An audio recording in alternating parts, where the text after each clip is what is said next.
ہمارے یہاں حکومت نہیں ہے، اقلیت ہے. جہاں حکومتیں ہیں وہاں بھی ایسا ہی معاملہ ہے. وہاں مسلمانوں کے دشمن اہل حکومت کو دوسرے معاملات میں الجھائے رکھتے ہیں. آج فلسطین کا معاملہ ہوا، اسرائیل کا حملہ ہوا، ہمارے یہاں لوگ کوستے ہیں عرب حکمرانوں کو. ٹھیک ہے، میں یہ نہیں کہتا کہ ان کے یہاں کوتاہیاں کمزوریاں نہیں ہیں. ہم یہاں بیٹھ کے سوال کرتے ہیں، لوگ کہتے ہیں ارے وہ لوگ کچھ کرتے کیوں نہیں. اب اسی کو اگر میں یوں کہوں کہ آپ اور ہم ہندوستان میں رہتے ہیں، ہندوستان کے باہر کے بہت سارے لوگوں نے یہ سوال کیا کہ ہندوستان میں مسلمانوں کی ایک مسجد کو توڑ دیا گیا، اس کے خلاف ثبوت و شواہد کے برخلاف فیصلہ کورٹ سے، سپریم کورٹ سے کروا لیا گیا، تو ہندوستانی مسلمانوں نے کچھ کیا کیوں نہیں؟ ہندوستانی لیڈروں نے کچھ کیا کہ نہیں؟ کیوں نہیں؟ کیا جواب ہے آپ کے اور ہمارے پاس؟ ایک جملے میں جواب دے سکتے ہیں؟ کیا کیا معاملات کیے گئے، کیا کیا الجھاؤ پیدا کیے گئے، پھر مسلمانوں میں کیسے کیسے آپس کے اختلافات ہیں، اور قائدین میں کس طریقے سے ایسے لوگ جو قوم اور ملت کے مفاد کو ترجیح دیتے ہیں، اور ایسے لوگ جو قوم اور ملت کو مفاد کو قربان کر کے اپنے ذاتی یا گروہی مفادات کو ترجیح دیتے ہیں. یہ سارے قصے دیکھ رہے ہیں نا. یہاں کے لوگوں کی ہم مذمت کرتے ہیں. چلیے فلسطین کا معاملہ، مسجد اقصیٰ کا معاملہ مان لیا تھوڑی دیر کے لیے آپ کی تنقیدیں، اسی تنقید کو آپ ہندوستان میں فٹ کیجئے کہ یہاں کے مسلمان کچھ کرتے کیوں نہیں، یہاں کے قائدین کچھ کرتے کیوں نہیں، بکے ہوئے ہیں، شرمناک ہیں، یہ بولتے کیوں نہیں. آپ کے اپنے قائدین، ہر جماعت اپنے قائد کو بولے، دوسروں کو نہیں. کیا کیا آپ کے قائدین نے؟ یہ سوال ہے. آپ تو مختلف سیاسی پارٹیوں سے وابستہ ہے نا، کوئی کانگریس سے جڑا ہے، کوئی فلاں پارٹی سے، کوئی فلاں پارٹی سے، کوئی فلاں پارٹی سے جڑا ہوا ہے. اس کی پارٹی نے کیا کیا؟ پارٹی میں رہنے والے مسلمانوں نے اپنی پارٹی کے ذریعے سے کیا کیا حصول انصاف کے لیے؟ اور یہ صرف بابری مسجد کے قضیے ہی کا معاملہ نہیں ہے، ابھی کئی قضیے چل رہے ہیں.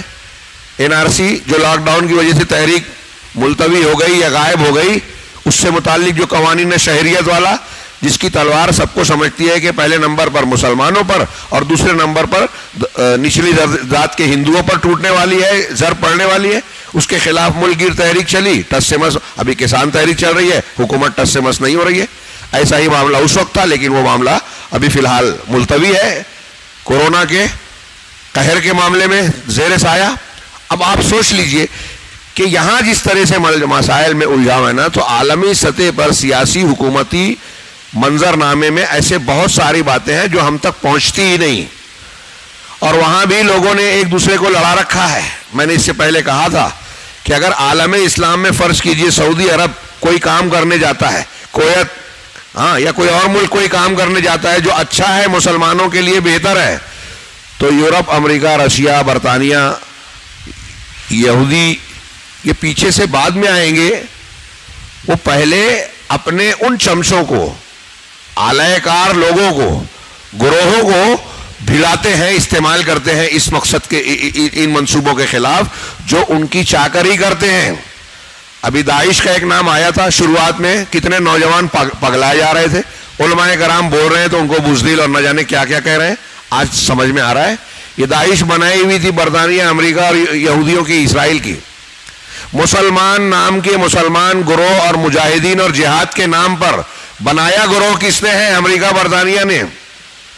CIA، یہ ہیلری کلنٹن کے بیانات انٹرنیٹ پر موجود تھے، اس کے ثبوت سامنے آئے، کتابیں آئی یہ سامنے. تو کیوں بھول جاتے ہیں لوگ؟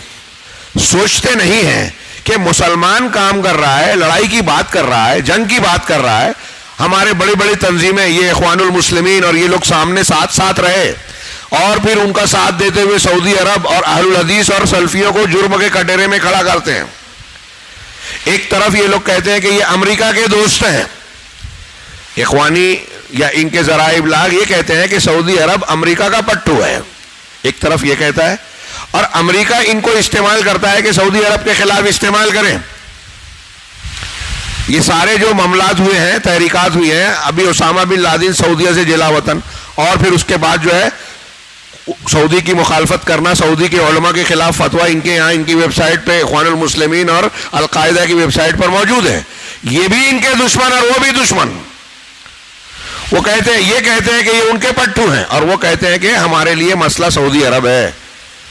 وہاں سے جو دعوت کا کام ہو رہا ہے، تبلیغ کا کام ہو رہا ہے، قرآن کو تقسیم کیا جا رہا ہے، وہاں کے مبلغین یورپ اور امریکہ اور ساؤتھ افریقہ یا افریقہ کے علاقوں میں جا رہے ہیں، ان پر روک لگائی جائے۔ وہاں سے جو پیسہ مسجدوں کی تعمیر، مدارس کے مدد کے لیے جاتا ہے، اس پر روک لگائی جائے۔ ہمارے لیے مسئلہ اسرائیل کے ممبر پارلیمنٹ نے، امریکہ کے بہت سارے ذمہ داران سیاسی ذمہ داروں نے یہ بیان دیا کہ ہمارے لیے اصلی مرکز سردرد جو ہے وہ سعودی عرب ہے، مکہ اور مدینہ کو تباہ کرنا چاہیے، یہ ان کا کہنا ہے۔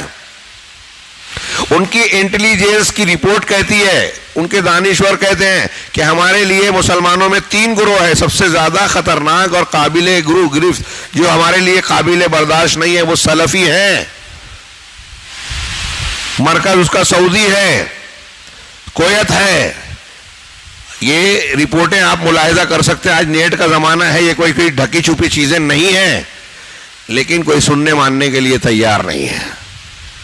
اب یہ جو گروہ بندی وہ لوگ استعمال جن کو کر رہے ہیں، آپ سوچئے، میں نے کئی مرتبہ تقریروں میں بہت کھل کے سوال کیا کہ اخوان المسلمین کے تعلق سے عالمی سطح پر وہ معاملہ کیوں نہیں ہوتا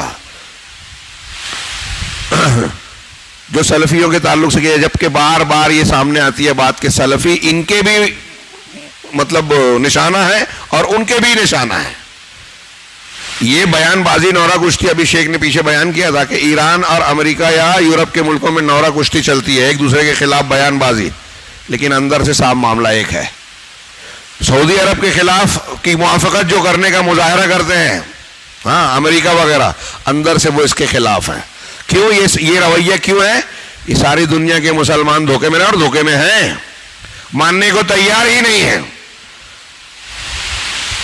ابھی حوثی یمن کے، ایران کے پروردہ پٹھو حرم پر انہوں نے میزائل پھینکا، وہ ہوا میں جو ہے تباہ کر دیا گیا، اس پر کوئی ہنگامہ شور نہیں ہوا۔ سعودی عرب کے تعلق سے کوئی ایک جھوٹی خبر آ جائے کہ اس نے فلاں جگہ حملہ کیا یا فلاں کو قتل کر دیا، سزا دے دی، تو دیکھیے کیسا ہنگامہ مچتا ہے۔ میڈیا اور سوشل میڈیا، اخبارات، رسائل، جرائد، انٹرنیشنل لیول کی۔ ایک بات تو سارے مسلمان جانتے ہیں نا کہ ذرائع ابلاغ جو ہے وہ یہودیوں کے اور نصارہ کے ہاتھ میں ہے، عالمی طاقتوں کے۔ جب یہ ذرائع ابلاغ ان کے ہاتھ میں ہے اور جو وہ چاہتے ہیں وہ چھپتا ہے، جو نہیں چاہتے نہیں چھپتا، تو آج ان کے چاہنے والے میڈیا میں سعودی عرب کی تصویر کیسی ہے؟ وہ اس کو بگاڑتے ہیں، اس کا مطلب سعودی عرب اچھا ہے، جس کو وہ بگاڑتے ہیں، اور جس کو اچھا بنا کر مسلمان دوست بنا کر پیش کرتے ہیں، سمجھ لیجئے کہ وہ مسلمانوں کا دشمن ہے۔ یہ منہج عقیدہ جس کا ہوتا ہے نا، اس کو یہ سوجھ بوجھ آتی ہے، گہرائیوں میں جاتا ہے، خبر کے پیچھے کے خبر کے اسباب کو جانتا ہے کہ یہ خبر اگر نشر کی جا رہی ہے تو کیوں نشر کی جا رہی ہے، یہ غور کیجئے۔